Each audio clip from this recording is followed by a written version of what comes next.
மதுரை சோழவந்தான் ரயில் நிலையத்தில் பெட்ரோல் ஏற்றி வந்த சரக்கு ரயிலில் கசிவு ஏற்பட்டுள்ளது. சரக்கு ரயிலில் ஏற்றி வந்த பெட்ரோல் கசிந்ததால் 2 மணி நேரம் ரயில் போக்குவரத்து அந்த இடத்தில் தாமதமாகியுள்ளது. இதுகுறித்த கூடுதல் விவரங்களை வழங்க செய்தியாளர் வசந்த் இணைப்பில் உள்ளார். வணக்கம் வசந்த், இதுகுறித்த கூடுதல் விவரங்களை பகிரலாம். வணக்கம் அஸ்வினி.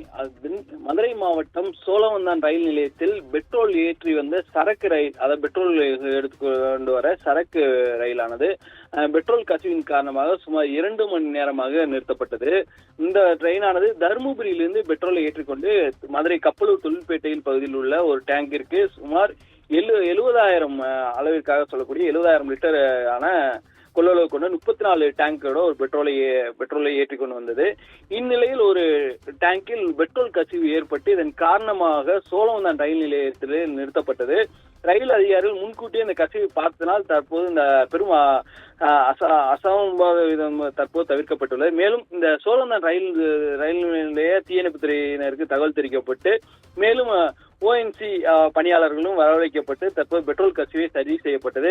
பின்னர் இந்த சரி செய்யப்பட்ட சரக்குகள் திருமங்கலம் அருகில் சொல்லக்கூடிய தொழில்பேட்டைக்கு தற்போது அனுப்பி வைக்கப்பட்டது. சுமார் 2 மணி நேரத்துக்கு மேலாக இந்த தாமதத்தினால் ரயில் போக்குவரத்து சில மாற்றங்கள் தற்போது ஏற்பட்டதாக ரயில்வே துறை அதிகாரிகள் தற்போது கூறியுள்ளனர்.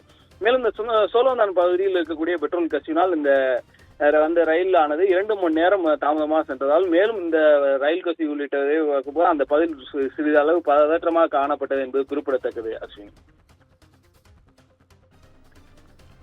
கூடுதல் விவரங்களுக்கு நன்றி வசந்த்.